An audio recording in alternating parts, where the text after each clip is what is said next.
pelajari mazhab di tempat tapi menjelaskan wawasan supaya terbuka di situ. Paham ya? Nah, jadi solusinya adalah ketika Anda sholat di tempat yang variatif, misal Anda kunut tapi Anda sedang berada di tempat yang tidak kunut, misalnya imamnya tidak kunut, maka Anda ikutlah kemudian keadaan imam, jangan sujud sahwi sendirian. Itu yang salah. Misal Anda salat subuh, imam tidak kunut, begitu imam tidak kunut, selesai imam salam, assalamualaikum warahmatullah, assalamualaikum warahmatullah, Anda sujud sahwi di situ, Anda terlampau soleh di situ. Tidak tepat dan salah itu, karena salat mengikuti imam. Innama ju'ilal imamu liyutamma bihi, imam dijadikan untuk diikuti. Sama dengan Anda, begitu Anda Bismillahirrahmanirrahim. Bismillah. Assalamualaikum warahmatullahi wabarakatuh. Waalaikumsalam warahmatullahi wabarakatuh. Ustaz, dalam mazhab Imam Asy-Syafi'i, apabila lupa melaksanakan doa kunut subuh, apakah benar diwajibkan untuk sujud sahwi? Syukran, jazakallah khair. Tayyib, pertanyaan pertama, kenapa Anda lupa? Itu dulu. Sebab memang kalau sudah lupa itu suka nggak ingat, itu normal. Tapi pertanyaannya, kenapa Anda lupa? Kenapa Anda lupa? Karena ada teman Anda tidak lupa, Anda lupa. Jadi persoalan, lupa faktornya bisa banyak. Lupa ketika saat sholat banyak pikiran dan belum diselesaikan. Lupa berlindung kepada Allah sebelum sholat. Karena Nabi pernah mengajarkan pada kita, sahabat mempraktikkan, ulama menyampaikan, jika Anda punya persoalan sebelum sholat, berlindung kepada Allah. Ista'iz billahi minasyaitonir rajim. Minta perlindungan, mohon kepada Allah. Yang kedua, pahami bacaan-bacaan sholat. Dengan pemahaman itu, Anda bisa mengingat dan bisa mengetahui sedang apa yang sedang Anda lakukan dalam sholat Anda. Takbir, pahami isinya. Lisan mengucapkan, kemudian fikiran, kemudian memahami itu semua. Dalam kondisi demikian, lupa, kemungkinan Anda sholat sendirian. Karena dalam sholat berjamaah, itu bisa saling mengingatkan. Imam yang lupa, diingatkan oleh makmum. Makmum yang lupa, teringat dengan yang lainnya. Di mustahil, ada orang sholat berjamaah, lupa semuanya. Mustahil. Mustahil, pasti akan saling mengingatkan. Jelas ya? Dalam kondisi ini saya sarankan perbanyak sholat berjamaah dan seterusnya. Kalau kemudian kondisi lupa, imam lupa dalam keadaan dia sudah sujud, kemudian dia tidak kunut dalam mazhab Imam Asy-Syafi'i, maka bukan diwajibkan, disunnahkan dia. Disunnahkan kemudian untuk melakukan sujud.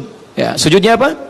Sujud sahwi, sujud dalam keadaan lupa mengerjakan salah satu bagian dari sholatnya. Itu sunnah menggunakan atau menunaikan sujud sahwinya. Ada sebagian berpendapat untuk menguatkannya. Ada yang mengatakan wajib diganti.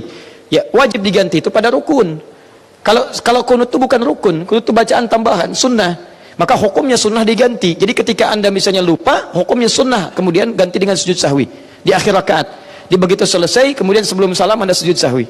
Itu dalam mazhab Imam Asy-Syafi'i. Tapi kalau Anda misalnya sedang berjamaah dengan yang lain, misal suasana terbuka, bukan dalam kondisi di lingkungan mazhab Imam Asy-Syafi'i. Misal ada beberapa tempat yang memang dipraktikkan mazhab, nggak usah jauh-jauh. Saya ke Malaysia misalnya. Saat saya ke Malaysia, di Malaysia berlaku mazhab Syafi'i. Teman-teman lihat baik-baik ya, perhatikan baik-baik. Kaidah dalam bermuamalah, berinteraksi sosial. Kalau Anda datang ke satu lingkungan, mazhabnya berbeda dengan mazhab yang kita praktekkan, maka tugas Anda kalau mengajar, pelajari dulu mazhab yang dimaksudkan. Jangan mengajar dengan mazhab Anda, jadi ribut nantinya. Saya ke Malaysia, mazhabnya Syafi'i, maka saya pelajari mazhab Syafi'i. Dan saya ajarkan mazhab Syafi'i. Adapun yang lain sebagai perbandingan.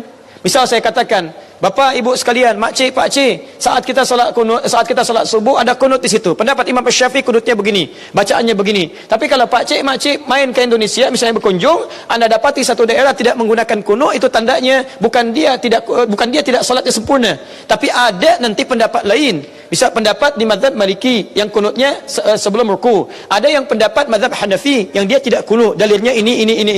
Jadi kalau Pakcik main ke Indonesia ada yang tidak kunut, maka jangan disalahkan. Boleh jadi dia gunakan misalnya mazhab Hanafi, dalilnya begini. Jelas ya? Jadi kita membuka wacana pada orang lain supaya dia paham wawasan, tapi jangan Anda paksa di mazhab tertentu untuk mengikuti mazhab Anda. Oh, kenapa kalian kunut? Kunut itu bidah. Oh, Masya Allah. Diusirlah Anda dari Malaysia pada saat itu. Itu masalahnya. Jelas ya? Jadi kita pelajari mazhab di tempat tapi menjelaskan wawasan supaya terbuka di situ. Paham ya? Nah, jadi solusinya adalah ketika Anda sholat di tempat yang variatif, misal Anda kunut tapi Anda sedang berada di tempat yang tidak kunut, misalnya imamnya tidak kunut, maka Anda ikutlah kemudian keadaan imam, jangan sujud sahwi sendirian. Itu yang salah. Misal Anda salat subuh, imam tidak kunut, begitu imam tidak kunut, selesai imam salam, assalamualaikum warahmatullah, assalamualaikum warahmatullah, Anda sujud sahwi di situ, Anda terlampau soleh di situ. Tidak tepat dan salah itu, karena salat mengikuti imam. Innama ju'ilal imamu liyutamma bihi. Imam dijadikan untuk diikuti. Sama dengan Anda, begitu Anda tidak kunut, Anda kemudian bermakmum di belakang orang yang kunut, imamnya kunut. Kata Syekh Al-Utsaimin, Ibnu Shalih Al-Utsaimin, beliau mengatakan, Anda kunut, ikuti. Aminkan. Masya Allah, Syekh Al-Utsaimin itu beliau tidak kunut, memilih yang kunut nazilah, mazhabnya Hambali. Tapi beliau berfatwa, jika Anda sholat di belakang imam yang kunut, maka Anda pun aminkan kunutnya. Dan itu indah teman-teman sekalian, gak ada masalah. Dan saya tuh suka heran ya, kenapa saya saat tugas di Mekah suka unik sendiri saya melihat. Kadang pengen senyum, kadang-kadang pengen ditahan. Kalau di Mekah sholat di belakang imam, gak ada yang berantem tuh, dan gak ada yang protes. Kita teman-teman, umumnya orang Indonesia ada yang kunut saat subuh, banyak yang kunut. Tapi ketika dia berhaji, sholat di belakang imam di Masjidil Haram, subuh kan gak kunut dan gak protes. Gak pernah saya dengar selama tugas di sana. Ya begitu imamnya selesai sholat subuh, salah imam tuh, gak kunut. Misalnya gak ada. Biasa aja dia sholat. Bismillah sana disirkan, ikut disirkan, gak ada yang protes. Yang ada tenang, nyaman, sholat pulang. Kenapa ketika pulang pada ramai lagi? Jelas ya? Tapi kalau yang unik ada kejadiannya, itu yang belum paham.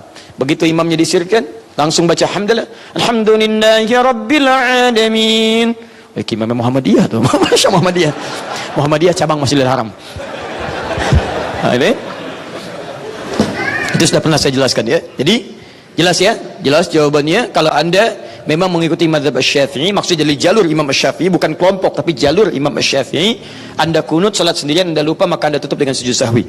Baik ya, jika ada imam salat subuh, tiba-tiba dia tidak kunut, kemudian setelah tahiyat, sebelum salam dia sujud sahwi, itu tandanya imam tersebut sedang mempraktikkan mazhab Asy-Syafi'i.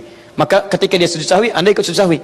Ya, jangan subhanallah, subhanallah, subhanallah. Nah, Anda yang tidak paham di situ ya. Dan Anda yang imam jangan dibalas, subhanallah. Bisa. Anda masalah di situ.